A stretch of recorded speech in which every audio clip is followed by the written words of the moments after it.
2014 সালে বাংলাদেশে একটি গবেষণা করে যুক্তরাষ্ট্রের গুথমাকার ইনস্টিটিউট 14 থেকে 49 বছর বয়সী নারীদের গর্ভপাত নিয়ে।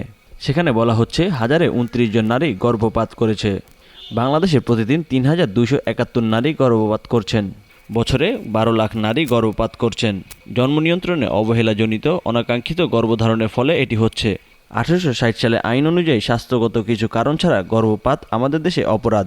বেসরকারি জরিপে বলা হচ্ছে দেশে প্রতি বছর 1,60,000 নারী অনাকাঙ্ক্ষিত গর্ভধারণ করছেন। আর আইসিডিডিআরবি বলছে গার্মেন্টস শ্রমিকদের মধ্যে অনাকাঙ্ক্ষিত গর্ভধারণের হার 43%। ঢাকাতে গড়ে প্রতিদিন 200-র বেশি গর্ভপাতের ঘটনা ঘটে। দেশে এখনও গর্ভপাত বেশি হয় বেসরকারি প্রতিষ্ঠানে। বিবাহিত ও অবিবাহিত নারীদের গর্ভপাত নিয়ে সরকারি বা বেসরকারি কোনো প্রাতিষ্ঠানিক তথ্য নেই।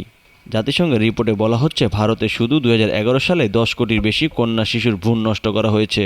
বিশ্ব স্বাস্থ্য সংস্থার হিসাব বলছে দুনিয়াতে প্রতি বছর 5,60,00,000 নারী গর্ভপাত করিয়ে থাকেন। গর্ভপাতের ঘটনাগুলোর 88%ই উন্নয়নশীল দেশগুলোতে ঘটছে। আবার 56,000 জনসংখ্যার দেশ দ্বীপরাষ্ট্র গ্রিনল্যান্ডের অর্ধেকের বেশি নারী গর্ভপাত করিয়ে থাকেন।